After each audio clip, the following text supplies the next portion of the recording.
Hi, my name is Karen, and I'm an American lay student of Ajahn Suchart, or Ajahn Suchart Abhijato, who's given me his permission to read his books to you for free. Ajahn Suchart's books and talks are always free. Any ads you may see or hear in this recording have been put there by the platform you are using to listen or view with for its own revenue, in exchange for letting us use their platform for free. Please forgive me for any mispronunciations of names, places, or words, and for any background noises, as I'm just making these recordings in my apartment with an unruly dog in the middle of a city. We are reading Beyond Birth, Ajahn Suchart Abhijato, an Autobiography that came out December 2021. We are resuming. This is the 7th recording, and we are resuming today on page 110 in the second chapter, beginning this subsection entitled Samadhi and Panya Have to Go Together.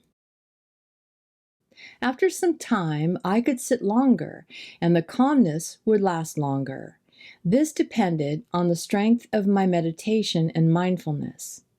Even when I wasn't doing sitting or walking meditation, I would still practice mindfulness all the time by maintaining awareness on what I was presently doing. Once my mindfulness gained more strength, the mind would not wander to think about other things, but would stay with the task at hand. When walking, the mind would then be able to stay longer with the walking.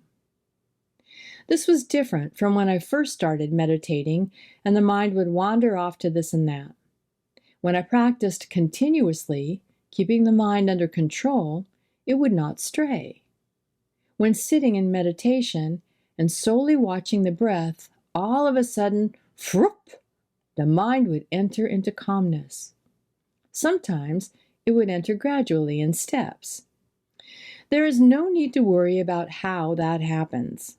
Concentration or samadhi can happen even when you are still receiving the senses, such as pain. But because the mind has entered into concentration, it won't be disturbed by the pain or sounds or what others are doing. The mind is equanimous. Another possibility is that we might not feel the existence of the body at all. All that remains is the knowing. These are the two ways that one can enter samadhi. We cannot choose or control which way the mind enters samadhi. This depends on the strength of our mindfulness. But once it has entered samadhi in either way, it will be equanimous. In the beginning, there may be pain, but once the mind is equanimous, we won't be bothered by it anymore. We still know that the pain is there, but we can stay with it equanimously. Developing mindfulness is very important because without mindfulness, we cannot bring the mind inside. If we cannot bring the mind inside, we will not be able to develop wisdom. Even if we know something brings suffering, we cannot stop our craving for it because our mind is not strong enough. Only when we can bring the mind inside can the desires be stopped. So while we may have the wisdom that helps to quell the kilesas, it cannot extinguish suffering because it is still not strong enough to fight desire. We know that going out and having fun isn't good, but we cannot help doing it again and again. Unless we are able to pull the mind in, we will always be pulled out to go here and there. But if we have samadhi, we can fight the desires and not have to go out. Samadhi is the happiness that comes from calmness, which is much better than the happiness of going out to drink coffee or wine or going to the movies or to a concert. But once we don't have calmness, we once again yield easily to invitations to go out, because staying put can be lonely and depressing. Our mind leans toward the occasionally happy moments, no matter how fleeting they are. But with samadhi, the happiness from going out and having fun cannot compare to the inner happiness of samadhi. The external happiness from sights, sounds, smells, tastes, and tactile sensations, which come from visiting places, going to parties, or all sorts of things that people do, cannot compete with the happiness that arises from tranquility. Without the happiness from calmness, it would be impossible to fight the kilesas. Even though we have the wisdom to know that following the kilesas is not good, we still would not be able to put up a fight. During that period of practice, I endeavored to stop thinking. Then I forced myself to not become lazy in my practice. I controlled my food intake by taking just one meal a day.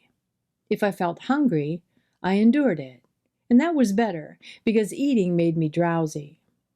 Taking a nap would lead to laziness, so it was better to feel hungry and keep meditating. At that point, I made a schedule for my activities, specifying the times for walking and sitting meditation. If I followed my moods, I would pick up a book and then decide that this one wasn't very good and pick up another one because it was hard to just stay still. Sometimes I would clean the house, dusting and polishing, sweeping the floor, looking for things to do. It was a little better than going out to see other people and dealing with the five senses, but not as good as walking and sitting meditation. I did this until there really wasn't anything left to do. I began to realize that chores should be done only as necessary, and that spending my time walking and sitting was better. It would give rise to tranquility, which is the ultimate happiness. The next section begins on page 115 and is titled, Testing Myself.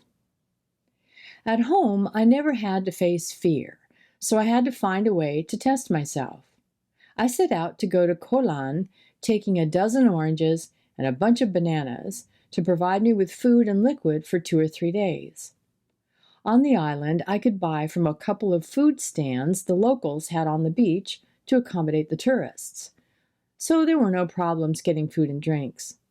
Boulders along the beach provided me with privacy for a bathroom. When night came, there was nobody else around, and the beach was very quiet. I slept alone on the beach. After a while, fear arose, and the mind cooked it up even more by imagining that some animals or something might appear. I used mindfulness and wisdom to let go of the fear by thinking, the worst that can happen is death, and the mind calmed down. After that, there wasn't much fear of anything anymore because I had overcome it through this training. The next section begins on page 116, titled Meditating Every Moment. One day I met an American who was making a documentary in Pattaya. He was an amateur who might have been working on a dissertation or something. I'm not sure. He had heard that Luang Prabang in Laos was an ancient and peaceful place, and he asked me to accompany him, all expenses paid. Since I had never been there, I agreed to go with him. We took a train from Hua Lamong railway station in Bangkok, arriving at Nong Khai in the morning, then a boat across to Laos. From there, we took a taxi into Vientiane to stay at a guest house, and then flew into Luang Prabang. Once the man was finished with his photography project, we flew from Luang Prabang to Huai Sai by the Chiang Rai border, crossed the river to Chiang Kong, and rode to Chiang Mai via Chiang Rai. On Songkran Day, we arrived at Chiang Mai, where the people were celebrating the traditional festival by splashing water.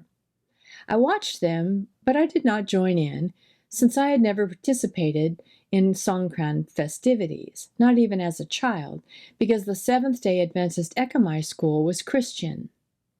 During the trip, we did not look for fun or anything. He did his photography, and I kept meditating. At night, before going to bed, I would sit down to meditate, as usual.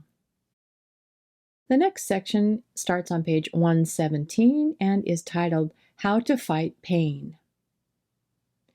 During the 1 year that I meditated on my own, I focused on contemplating the body. When pain came up while sitting, I would use mindfulness to fight it. Or sometimes I would use wisdom to analyze the pain by considering it and finding that it was just tactile sensations which enter the mind via the body. Then I would compare it with sound, which comes in through the ears. The sound is received by consciousness, which then sends it to the mind. When it reaches the mind, it then becomes a natural process of arising and ceasing. There is no difference between pain and sound. They are the same, but we differentiate this is painful and that is not painful, or this is good, but that is not good. Anything that we deem as good, we proceed to like, and pleasant sensations arise. Anything that we don't like, we deem bad, and then unpleasant sensations arise. So I tried to compare sounds. Why do some sounds bring about suffering and not others? When the sounds we like are ear-splitting, we have no issue listening to them, like when we go to a concert. But when we hear the sounds from alike, a folk musical, being played softly, we will be irritated, and even a little bit of it will become unbearable. I thus concluded that it all depends on our likes and our dislikes. The problem is not with the sound itself. When we like it, we can tolerate it. If we don't like it, we can't tolerate it even a little bit. So I told myself, you shouldn't like or dislike. Just try staying with what you don't like and let yourself have equanimity towards it. I therefore tried to control my mind to stay with the pain. By contemplating in this manner, the mind became neutral and equanimous. I was then able to let go and stay with the pain. But the pain wasn't extinguished. It wasn't the kind of calmness where both the pain and the body disappear. The pain was still there, but I could stay with it and continue my meditation without any agitation. The point which I caught was, aha, this is how you fight pain. There are several methods to fight pain. Sometimes I would use a mantra when I was somewhat distracted and stressed. Repeating the mantra helped stop the distraction, and once the mind was still, the pain also disappeared. But it wasn't the kind of calmness where the body disappears altogether. In the beginning, my mindfulness wasn't yet strong enough, and the kilesas kept pushing my mind out all the time. Fortunately, at that particular time, my mindfulness gathered strength at just the right moment and managed to pull the mind into calmness. Once it was in, it felt relaxed and at ease.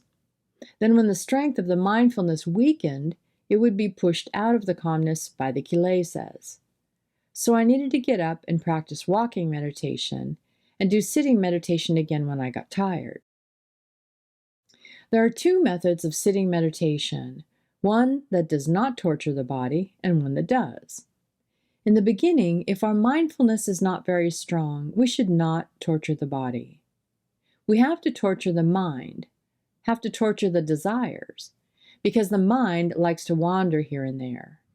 After it has gone there, it wants to go here. When it comes here, then it wants to go over there. I therefore resisted it by making it sit with equanimity in one spot, but in a comfortable manner. I looked for a sofa or a chair that I could sit comfortably in for a few hours without standing. I tried to sit for 6 hours and not let myself go anywhere else. If I felt sleepy, I would allow myself to stand up, but just in that spot. If nature calls, I would go to the bathroom and then return to the chair immediately. I kept a glass of water by my side to quench my thirst as necessary. I used this method at that time because I saw that my mind was so confused. I could not find contentment no matter where I was. When I was here, I wanted to go there, and after a short while, I wanted to move someplace else again. So I decided to try and sit for 6 hours straight to fight it. When I got anxious, I would use a mantra, concentration, the Dhamma, or chanting to get through it. I refused to open a book or to use anything external as an aid, relying only on myself, because what if I did not have them? That would cause a lot of trouble. I felt pretty trapped and anxious then. But when I used the mantra, watched the breath, and contemplated the body parts, it was like establishing mindfulness automatically, because the mind could not go anywhere else. It therefore had to stay with the body. At this time, I examined if the mind was sitting still or if it had gone somewhere else. If it had gone somewhere already, this showed that there had not been mindfulness. If it was still sitting, then it meant that there was still mindfulness. At that time, when I conquered it once, I felt relieved and at ease. The mind is strong and mindfulness will come. So this is the method of using sitting and mindfulness to resist and overcome craving. Doing it cold turkey like this breaks the craving. Once I could get past this, subsequent meditation became easier. After I gained more strength, the next step was to sit in positions that would torture the body and let pain arise. This is in order to know how to practice even with pain, so that the mind will not suffer from the real bodily pains during illness. And next there is a quote on page 120. When the pain became acute while doing sitting meditation, sometimes I would change position, but other times I would tough it out. Sometimes I was strong in fighting, but other times I was weak and wanted to give up. I got discouraged once in a while, but I knew that I could not go back or stop. This was the path that I had decided to follow, and as long as I was alive, I would keep on going. So I did. And the next subsection starts on page 121 and is titled, The Meditator's Truthfulness and Determination. There were no days, months, or years during this meditation period, only darkness and light. I stuck to a schedule of doing chores and meditation practice. I set out to solve any problems which my mind might have. If it was fear, I would contemplate death. If it was lust, I contemplated asubha. When sexual desires arose, I used asubha to quell it. Continually contemplating asubha is similar to continually contemplating death. When it is firmly established in us, we can use it when situations arise, like when the kilesas come up. If we persist in our contemplation, it will stick in our minds. How fast we can utilize it, however, depends on the strength of samadhi. If we have samadhi, the mind will calm down quickly. But if we do not have samadhi, the mind will struggle to go back to its thoughts, and we then have to endeavor to pull it back. If we practice meditation in a start-stop manner, that is, practicing for a while and then stopping and then practicing again, this will allow boredom or weariness an opportunity to creep in. But if we can practice in a continuous manner, such feelings will not have an opening. For me, it was the right time to practice in that I didn't have to go to work and could practice wholeheartedly and all the time. Even though suffering occurred, I could resolve it using Dhamma, that is, walking and sitting meditation. Once the mind was calm, I would feel at ease. And every time suffering resurfaced, I would deal with it. If I could practice continuously, I would then not give it an opportunity to emerge. Therefore, we need to set out a plan for our meditation practice. If we do not have a plan and wait for everything to be finished, the day won't come. When one matter is finished, soon another will come, requiring your attention. Soon after, someone with a problem will come looking for your help.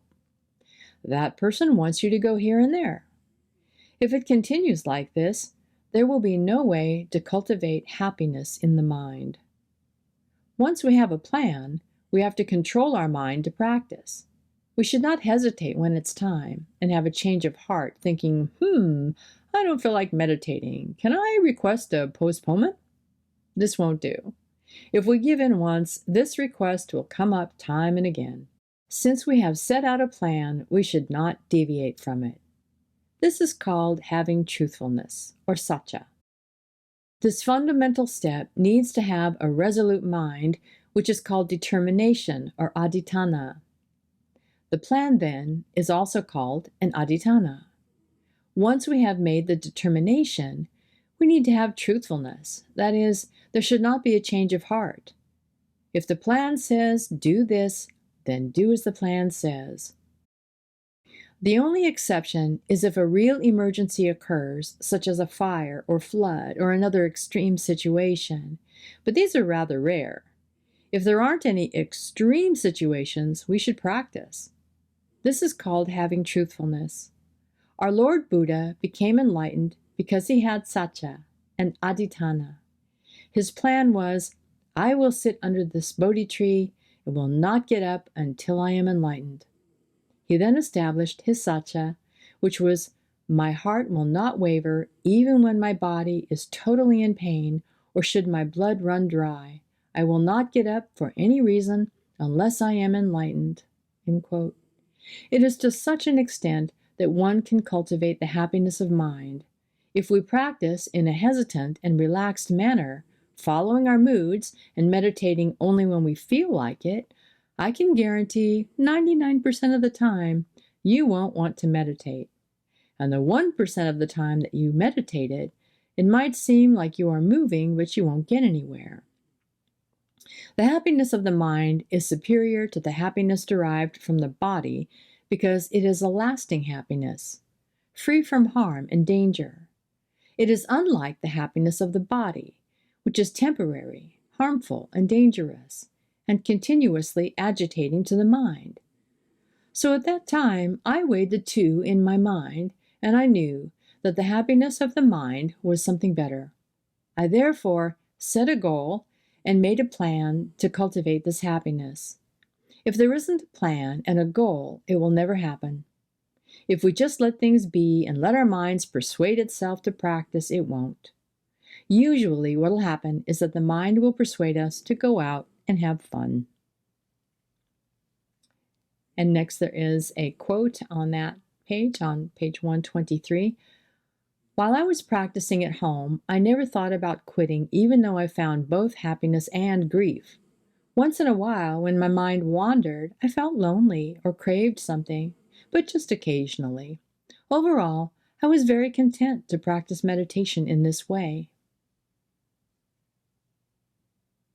And there is another quote on page 124. After meditating full-time for a whole year as planned, I asked myself what to do next. Finally, I chose to ordain, because it would best facilitate meditation by allowing me to do it full-time.